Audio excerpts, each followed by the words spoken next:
Hawk Sports fans, welcome back to the channel.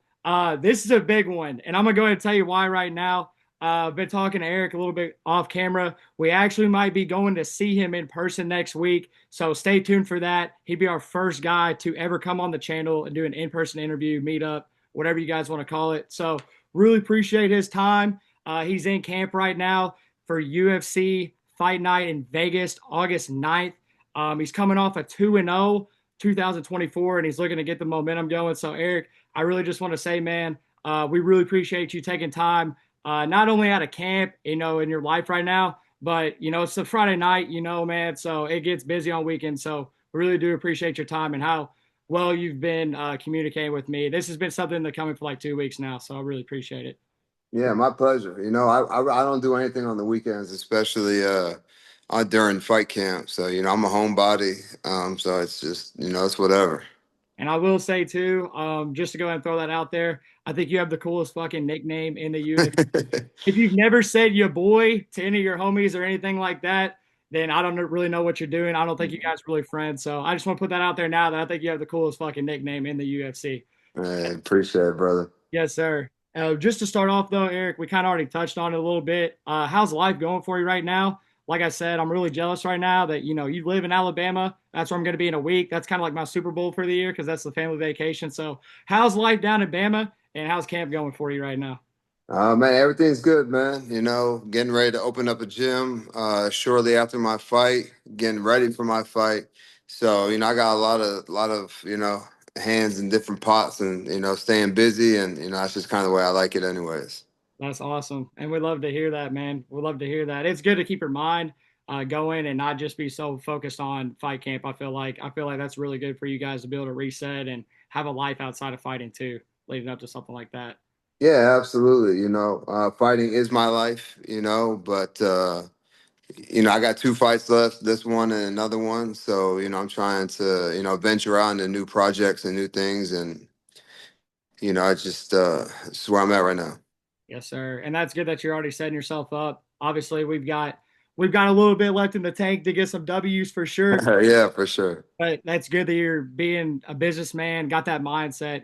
Obviously, not everybody can fight till they're in a rocking chair, being 60 years old or something like that. So there is time after fighting, and that's good that you're going to have some income coming in after that and having that business mindset.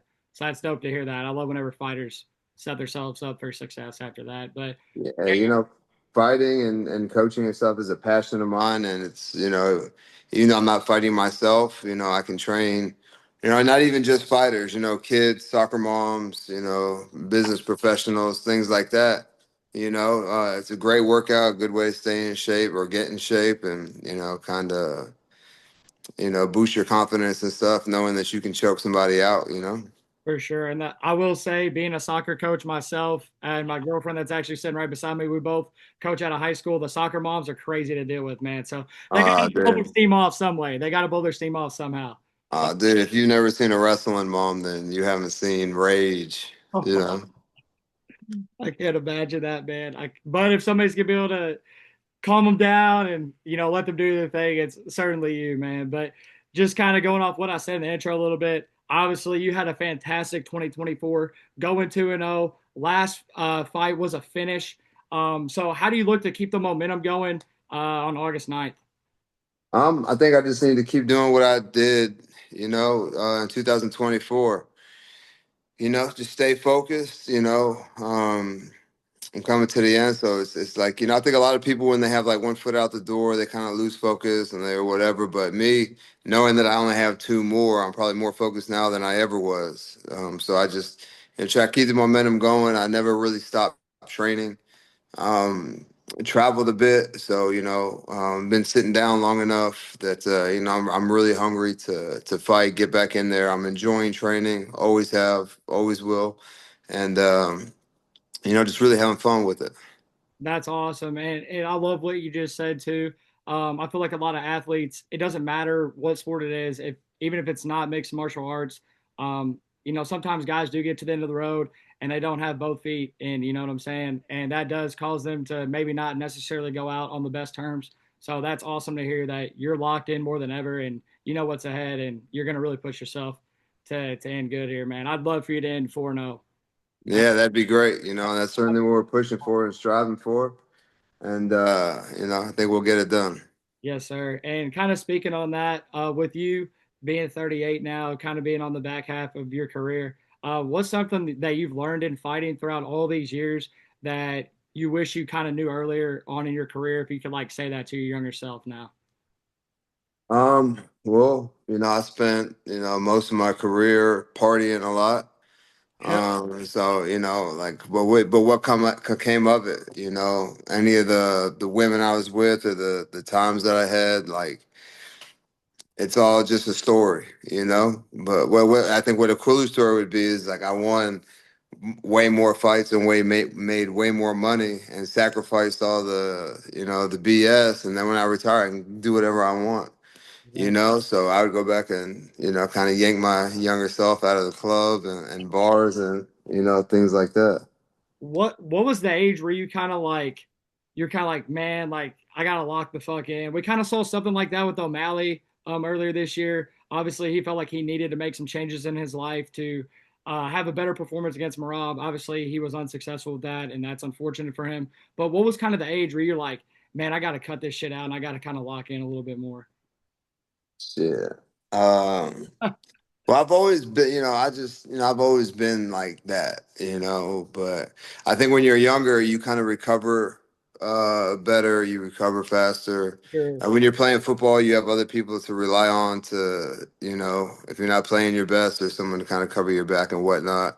With fighting, um, I was because I don't sleep much, so I was just like rationalize like going out and doing all that stuff with not being able to sleep and just passing time. But you know, the older I got, I kind of realized like even if I'm not asleep, if I'm off my feet on the couch, I could be watching film on my opponent. I could be, actually resting, and because if you're up on your feet and whatever, like you're not resting. You're not recovering. So I just, probably would have put more emphasis on the recovery process. And then being able to go the next day and like training at 100% and rested and recovered rather than, hungover or, whatever the case may be, So, man, to be honest, I got sober probably, close to 2 years ago. So, I know I'm 38. So, like, probably around like 35, 36, I kind of quit everything. That's awesome, man. Well, congratulations to you for that. That's not something that's easy to do. I'm currently battling a fast food thing right now. I fucking love fast food, and I can't stop eating. Yeah. Dude, I need to. I need to just cut that shit out. So maybe hearing something like that will kind of push me in the right way to get locked in because that's awesome to hear, man. I know that shit's not easy. So good for you. But you did just mention football a minute ago. So I know you've probably been asked this question a million fucking times, and me being a college football fan myself, I mean, I've been that since I could freaking walk, dude. I remember watching this game. I was 8 years old, sitting in my basement with my family watching this game. So, being from Texas, I have to ask you this. Being from Texas, how did it feel to beat them in the national championship with Alabama in 2009? You had an insane game. You forced a fumble. You even had a sack, and I think you had 7 tackles in that game. So, what did that kind of mean to you? Just not only in that moment, but like what does it mean to you now, like as an athlete, to still have that, accolade to look back on? Man, to be honest, it was kind of like a storybook ending for my college career because, I'm from San Antonio. I'm from like 90 miles from Austin, So Vince Young, Ricky Williams, those were some of my favorite college football players growing up. So I wanted to go to Texas. I wanted to play at Texas. But, they didn't give your boy a look. So be able to go to Alabama, go undefeated, and play them in the national championship in the Rose Bowl, which is, it used to be, I don't know about now, but it used to be like the most prestigious bowl site of them all. I still think Um, it's amazing from what everything I've seen. It's amazing. yeah, so, and then I don't think it wasn't like the last play of my college, career, 'cause we did have like another drive. Right. But to do that against a team that I wanted to play for, but didn't give me a look, my senior year, one of the last, plays of my college career, and you really just couldn't have scripted that any better. No, and I completely agree with you. Like I said, I know you've probably had to answer that question a million times, but me just being like the little kid watching that game, I had to come on here now as a 24-year-old and ask that question face to face because Man, we're watching that that in my basement. that play was like 16 years ago, and people still repost that clip. Hey, That sack. So somebody posted it the other day and you reposted on your Instagram. yeah, yeah. So it's cool for me, but it's also cool for me that it means so much to other people. Especially around here. Alabama, we don't have any professional teams. It's either Alabama or Auburn for the most part. So um, Alabama is the NFL team. So it's cool to be kind of etched in history. It's like one of the first national championship that kind of sparked the 6 or 7 that came after that with Nick Saban. Absolutely.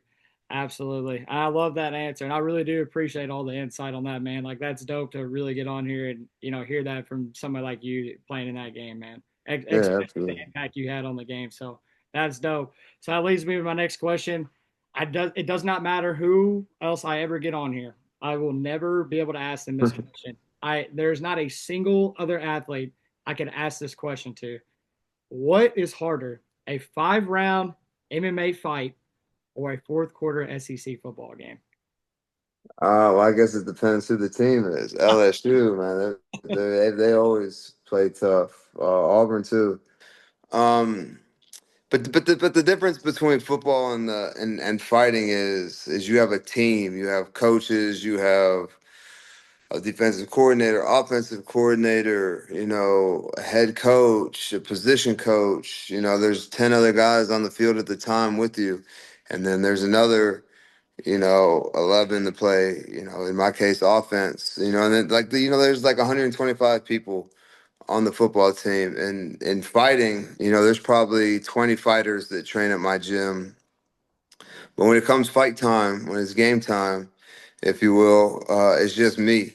So for me to go out there and prepare with my team, but then go compete by myself, I personally always like that more than, practicing as a team. Then somebody wakes up on the wrong side of the bed, and they just play a shitty game. They miss tackles, they're throwing interceptions, they're dropping balls, and it's like it's nothing that you did.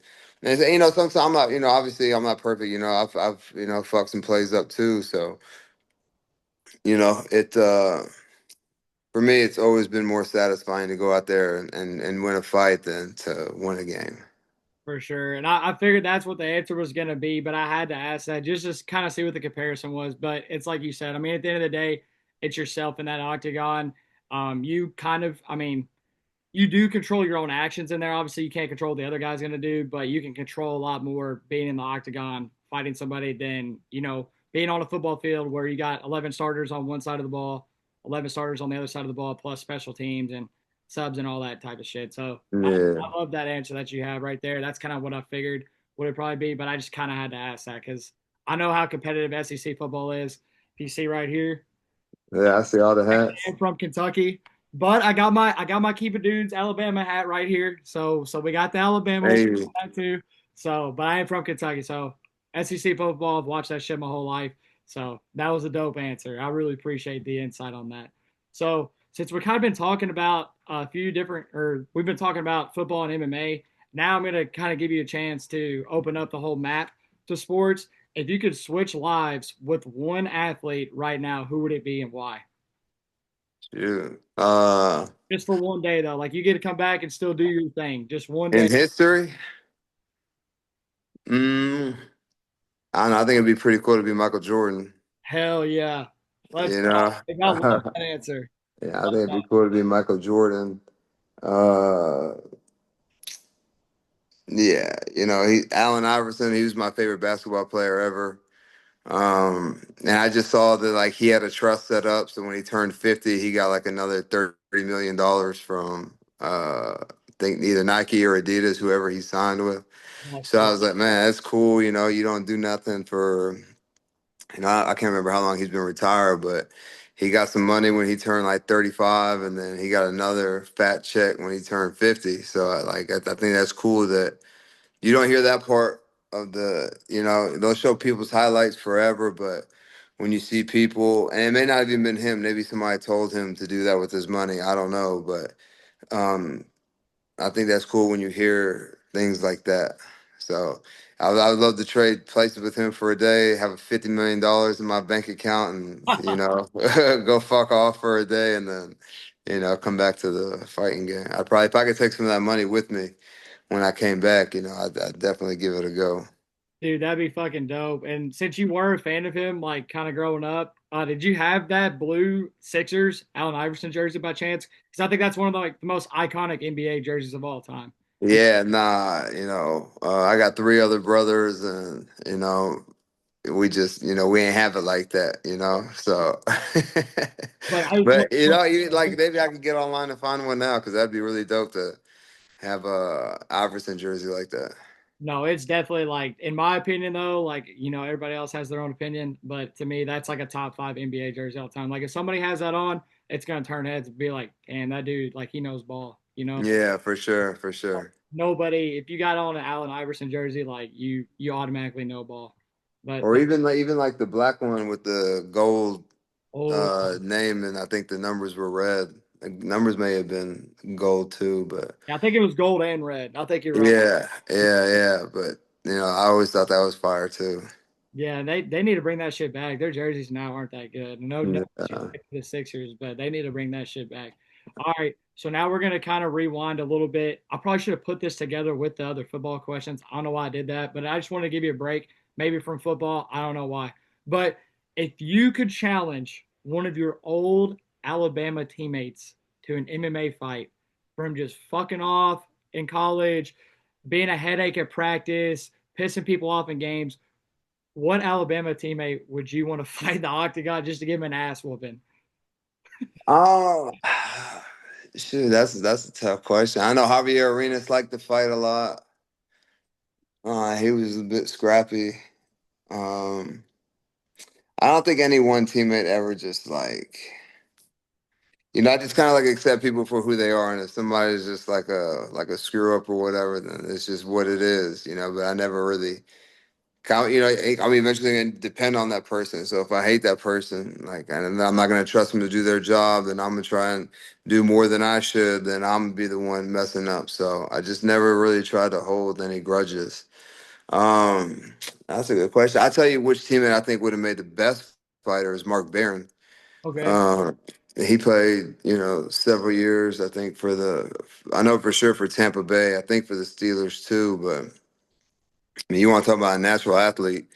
This kid never played safety a day in his life. He was a running back and a linebacker in college, in high school. And then, in defense, usually like you move forward, like you go from safety to linebacker to defensive end to because you get bigger. A lot of those kids they don't lift weights or eat properly in high school. They just are natural athletes. So, but you usually move forward because as you move backwards, you have to see and have more instincts and all that stuff. And that dude ended up being a first team All American and a first round draft pick and never even playing the position before. So.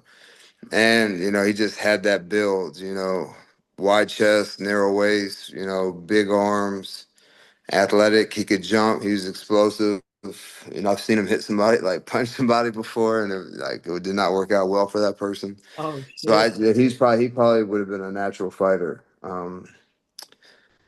So yeah, probably wouldn't want to fight him just because like fucking kid is athletic and big and powerful and all those things.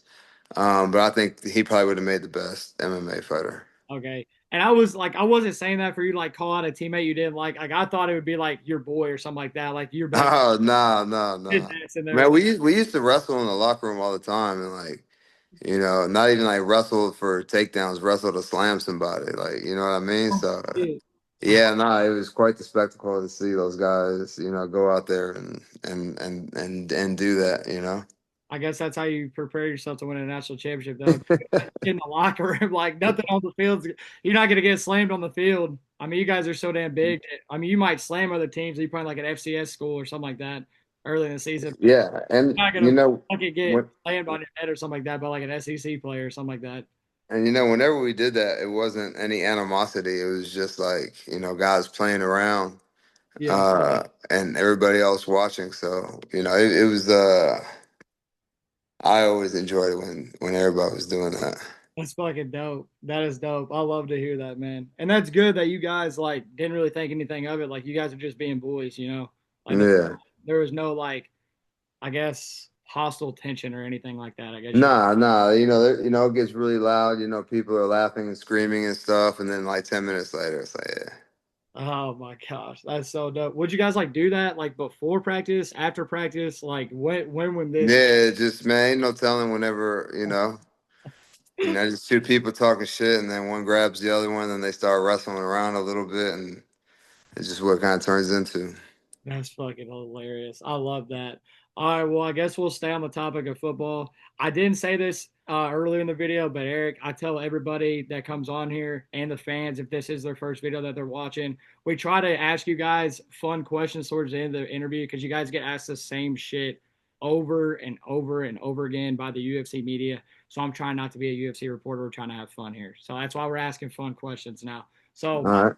fun question I got for you to kind of stay in the football topic, because I know you're a big football guy. If you had to make an NFL style top five fighters, as far as like toughness goes, who would you put in your top five as far as guys that like they could be fighters, but like they're not technically fighters, obviously, because they were in the NFL or something like that, or currently Uh, in the NFL? Ed Reed. Yeah, for sure, Um, for sure. there was a dude, Brian Mitchell, maybe his name was. He played for Philly. They Yeah, called him Weapon X. yeah. He would come out on the field on all fours. He was actually on an episode of Bully Beatdown that I watched when I was a kid. What the fuck was his name? Not Is it Brian Dawkins? That sounds right. Hawkins, maybe, maybe it's Hawkins. No, I know Brian Dawkins is a person, but I feel like his name was Mitchell. And he trained martial arts. Oh shit. Okay. Yeah, like he trained martial arts. Shoot. Um, I think Ray Lewis. Yeah, I think that's a given. I think that he'd probably be in everybody's top. Yeah, I'm a yeah. damn Steelers fan, and I would say Ray Lewis. So Yeah, Sean Merriman, he yeah, runs a fight promotion, and I know that he trains as well. What is that? Four. yeah. Um, Maybe like a Marshawn Lynch, just Oh, like his running style. he He don't likes give a to hit fuck either. people. That's the Yeah, thing with him. He don't give a shit. and You you know, gotta and appreciate that. I feel like I heard him give an interview, talking about. He was just gonna run through somebody's face over and over and over and over again, and they're not gonna like that. And I just thought like that mentality is kind of what you need to be a fighter. Now him, like personally, just watching him, do his stuff. I don't know if he's a fighter, if he would fight. I'm sure he would fight, but uh, you can have a mentality with pads on and playing football, but then when it comes to, actually getting punched in the face, and doing the dance, it might be a little bit different.